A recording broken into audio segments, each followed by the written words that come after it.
আসসালামু আলাইকুম রহমতুল্লাহি ওয়া বারাকাতুহু। সম্মানিত দর্শক, এই মুহূর্তে বাংলাদেশের বৃহত্তম রাজনৈতিক দল এবং ধরে নেওয়া হয় যে নির্বাচন যদি হয়, মোটামুটি সুষ্ঠু নির্বাচন হয় এবং সেখানে যদি একেবারে আওয়ামী লীগের জমানার মতো করে সিল পিটানো না হয়, তাহলে একেবারে ব্রুট মেজরিটি নিয়ে যে দলটি ক্ষমতায় আসবে সেটা হলো বিএনপি।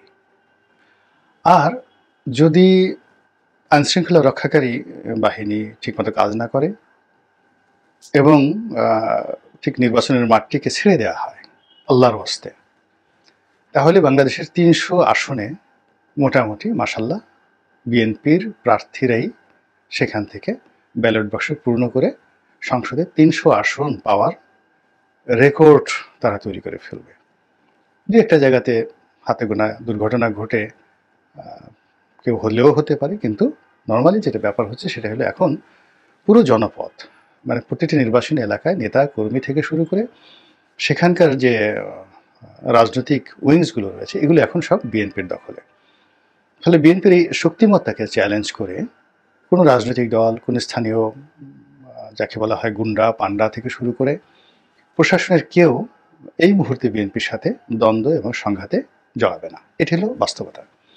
কিন্তু আমাদের মিডিয়া, আমাদের ঢাকা শহর, আমাদের সচিবালয় এবং প্রধান উপদেষ্টার যে কার্যালয়, এই কার্যালয়ে বিএনপির যে গুরুত্ব এবং বিএনপির যে বর্তমান অবস্থা, এটা সম্ভবত তারা ওজন করতে পারছেন না।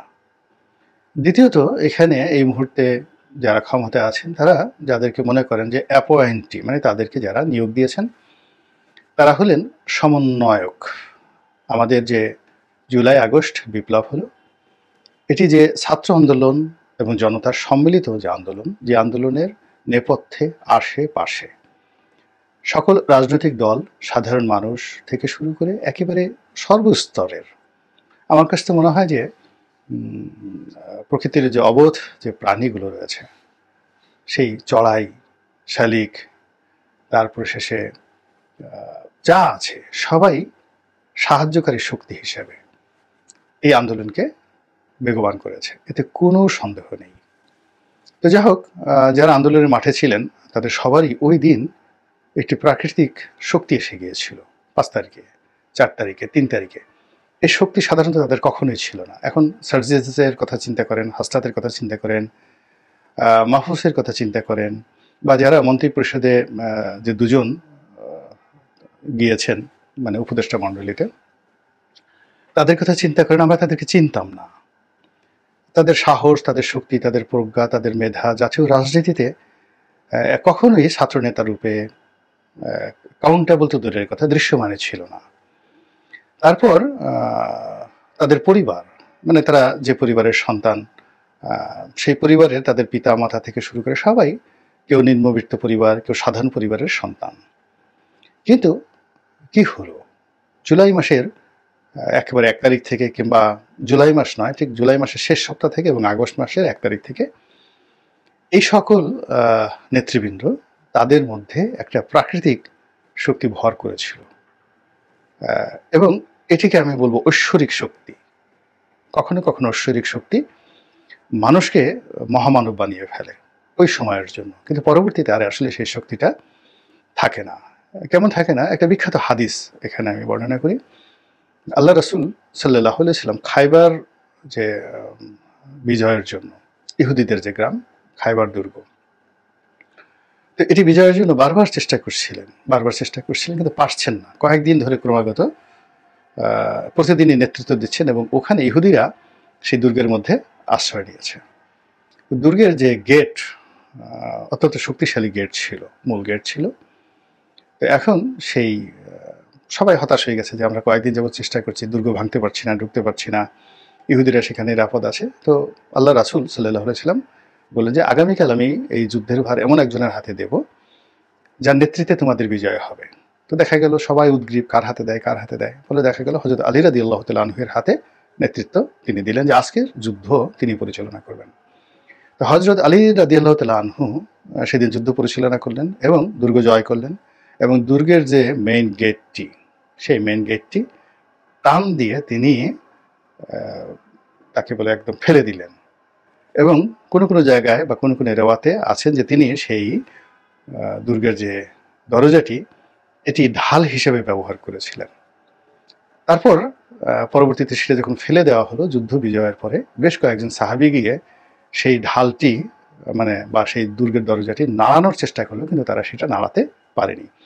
তা কখনো কখনো প্রকৃতির, ঈশ্বর, ভগবান, মহান আল্লাহ রাব্বুল আলামিন মানুষের হাতে মস্তিষ্কে এমন শক্তি দেয় যেটার কোনো, যাকে বলা হয় কার্যকারণ, কোনো বৈজ্ঞানিক সায়েন্টিফিক ব্যাখ্যা আপনি কখনো খুঁজে পাবেন না। তা আমাদের এখানে যারা এই নেতৃত্বটা দিয়েছিলেন, ঠিক ওই সময়টিতে তাদের উপর কিছু ভর করেছিল, তাদের সাহস বাড়িয়ে দিয়েছিল, তাদের বুদ্ধি একেবারে চরম পর্যায়ে পৌঁছে গিয়েছিল, এবং তাদের মধ্যে এমন একটা আকর্ষণ তৈরি হয়েছিল যে আন্দোলনরত সবাই মন্ত্রমুগ্ধের মতো তাদের কথা শুনতেন এবং তাদের যাকে বলা হয় চুম্বকের মতো তাদের সঙ্গে লেগে থাকতেন। কিন্তু এই জিনিসগুলো, প্রকৃতির এই জিনিসগুলো আসলে বেশিক্ষণ থাকে না, এটা কখনোই পার্মানেন্ট হয় না। এটা আধ্যাত্মিকতার একটা বিষয় আছে। আর সবসময় যেটা থাকে সেটা হলো অর্জন, এবং অর্জনটাও কিন্তু সময়ের উপর নির্ভর করে। বয়স এমন একটা জিনিস, সময় এমন একটা জিনিস। দেখা গেল বঙ্গবন্ধু, এই বাংলায় বঙ্গবন্ধুর মতো গত 1000 বছরে কোনো জনপ্রিয় ব্যক্তি ছিলেন না। কিন্তু ঠিক 1973 সালে যখন নির্বাচনটা হলো, নির্বাচনের যে ফলাফল এবং ওই সময় এমন কিছু ঘটনা ঘটলো, অর্থাৎ 1972 সালের 10ই জানুয়ারি থেকে শুরু করে ঠিক 1 বছরের মাথায় বঙ্গবন্ধুর জনপ্রিয়তা এমন ধস নামলো যেটা কল্পনাই করা যায় না। এবং তারপরে তো 75-এর 15ই আগস্টে কি নির্মম ঘটনা ঘটলো, এবং এখন সেই তার কন্যার কারণে দেখা যাচ্ছে যে এই মহামানবের স্বাধীনতা উত্তর যে মহান কর্মকাণ্ডগুলো, সেগুলো নিয়েও কিন্তু আলাপ আলোচনা হচ্ছে। তো এনিওয়ে, আমাদের যারা সমন্বয়ক, এই সমন্বয়কের মধ্যে মোটামুটি 8 থেকে 10 জনের যাকে বলা হয় চেহারা আমাদের মোটামুটি মুখস্থ হয়ে গেছে, আর 3 থেকে 4 জনের নাম আমাদের মুখস্থ হয়ে গেছে। যেমন এই গত 3 মাস যাবত আমি অনেক চেষ্টা করেও আমি সার্জিসের নাম মনে করতে পারি, মাহফুজের নাম মনে করতে পারি, মুখে চলে আসে সার্জিস, মাহফুজ। এমনকি এই যে দুজন যে একজন স্পোর্টস উপদেষ্টা আছেন কিংবা আরেকজন আছেন, এই একজনের নাম বোধহয় নাহিদ, মানে ওনাদের নামগুলো আমার ঠিক মনে আসে না। তা আমি এই রেগুলার ইউটিউব করি, তারপরে রাজনৈতিকভাবে সচেতন। আমার যদি এই অবস্থা হয়, তাহলে কেন সাধারণ মানুষের মধ্যে তাদের সম্পর্কে কি ধারণা, অর্থাৎ তারা যদি মনে করেন যে সারা বাংলাদেশ তাদেরকে চিনে ফেলেছে, তাহলে হবে না, প্রশ্নই আসে না। সেই যে মেয়েদের মধ্যে একমাত্র আরেকটি মেয়ে যে আছেন, যেমন দেখেন এখনো তার নাম আমার কিন্তু মনে আসছেন না, কিছুক্ষণ আগে মনে আসছিল। এখন এই যে তারা জনগণের মানুষে এই 3 মাসের মধ্যে বা 4 মাসের মধ্যে, জুলাই, আগস্ট, সেপ্টেম্বর, অক্টোবর, এই সময়ের মধ্যে এই 2 থেকে 3টা নাম আমরা খুব মনে করতে পারছি। বাকি নামগুলো আমার ক্ষণে ক্ষণে মনে আসে, কিন্তু সবসময় মনে আসে না। যেমন বাইরে যে 2জন লোক আছেন সমন্বয়ক, সার্জিসের নাম সবসময় আসে ছাত্রলীগ করতে এই কারণে, কিন্তু আরেকজন যিনি আছেন তিনি ওইটার ওদের যে সমন্বয়কদের তিনি প্রধান, কিন্তু এবং তিনি সার্জিসের চেয়েও আকর্ষণীয় কথাবার্তা সব দিক থেকে, কিন্তু তার নামটা কিন্তু আমার সবসময় মনে আসছে না। কিন্তু আমার স্মরণশক্তি কি দুর্বল? অবশ্যই স্মরণশক্তি দুর্বল নয়, আমি আরো অনেক কিছু স্মরণ রাখতে পারি। কিন্তু এই বিষয়গুলো হলো কি, যে আমার মনের মধ্যে তারা কোনো রেখাপাত করতে পারেননি। তো রেখাপাত তারা করতে পারেননি এইভাবে সাধারণ মানুষের মধ্যেও যদি আমার অবস্থা এটা হয়, তাহলে সাধারণ মানুষের মধ্যে অবস্থা কি, ক্ষমতার কেন্দ্রে অবস্থা কি? তো এটা তারা অনুধাবন না করে তারা মনে করছেন যে they are the maybe founding father of, যাকে বলা হয় এই 2024 রেভলিউশন, 2024 সনের যে বিপ্লব, সেই বিপ্লবের তারা ফাউন্ডিং ফাদার। কিন্তু জনগণের মনে ঠিক ওইরকমভাবে তাদের নাম, তাদের চেহারা, তাদের কর্ম, ওই জিনিসগুলো একেবারে সিল চাপড় মারার মতো ঘটনা এখনো ঘটেনি। যদি সব কিছু ওকে থাকে এবং সব কিছু তারা সুকর্ম তাদের হয়, তাহলে হয়তো 6 মাস পরে, 7 মাস পরে আমার সব মানুষগুলোর নাম মনে চলে আসবে। কিন্তু এটা ক্রমশ সুদূর পরাহত হয়ে যাচ্ছে এই কারণে যে তারা কর্ম করার চাইতে বিতর্কমূলক কর্মকাণ্ডে ইতিমধ্যে বেশ খ্যাতি অর্জন করেছেন। তারা যে খুব অন্যায় করেছেন, ভুল করেছেন তা নয়, কিন্তু তাদের যে কথা বলার ধরন, তারা এমন সব কিছু কমেন্ট করছেন, মানে হুকুম দিচ্ছেন, কমেন্ট মানে হুকুম, এমন সব কমেন্ট করছেন যেখানে মন্তব্য, এমন সব মন্তব্য করছেন যেগুলো আমাদের এই সমাজের সাধারণ মানুষ মেনে নিতে পারছে না। এটাকে অনেকে অকালপাক্য বলার চেষ্টা করছেন, অনেকে এটাকে ঔদ্ধত্য বলার চেষ্টা করছেন, বেয়াদবি বলার চেষ্টা করছেন, অনভিজ্ঞতা বলার চেষ্টা করছেন, কিন্তু সমালোচনা হচ্ছে। এবং তারা যে কাজটা করছে সেটা হলো দেশের সকল রাজনৈতিক শক্তিগুলোকে, বৃহত্তর রাজনৈতিক শক্তিগুলোকে খেপিয়ে তুলেছেন। একটা সময় তাদেরকে নিয়ে খুব গর্ব করত জামায়াত ইসলামী, কিন্তু দেখা গেল এই মাস্টার মাইন্ড হয়ে গেছেন। তারপরে শেষে গৃহযুদ্ধের ডাক দিয়েছেন, মাহফুজ যে সকল কথাবার্তা বলছেন, তারপর যে সকল তাত্ত্বিক বিষয়াদি তিনি বর্ণনা করার চেষ্টা করছেন, এগুলো রীতিমতো বিরক্তি উদ্রেক করেছে।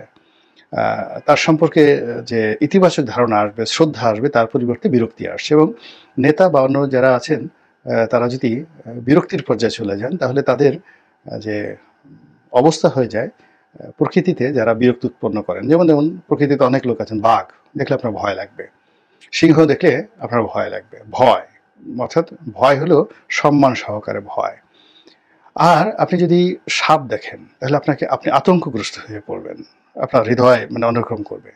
তো এখানে সাপকে কেউ সম্মান করে না, কিন্তু বাঘের সঙ্গে একটা রাজস্বিকতা থাকে, ফলে ওখানে ভয়। তা ভয় আর আতঙ্ক কিন্তু এক জিনিস না। সাপকে দেখলে মানুষের আতঙ্ক হয়, আর বিরক্তি হয় কাকে দেখলে? কিছু প্রাণীকে দেখলে আপনার ঘেন্না হয়। আমি নাম বললাম না, ইনসেক্ট, কিছু পোকামাকড় জিনিস দেখলে আপনার গা রিরি করে, ঘেন্না হয়।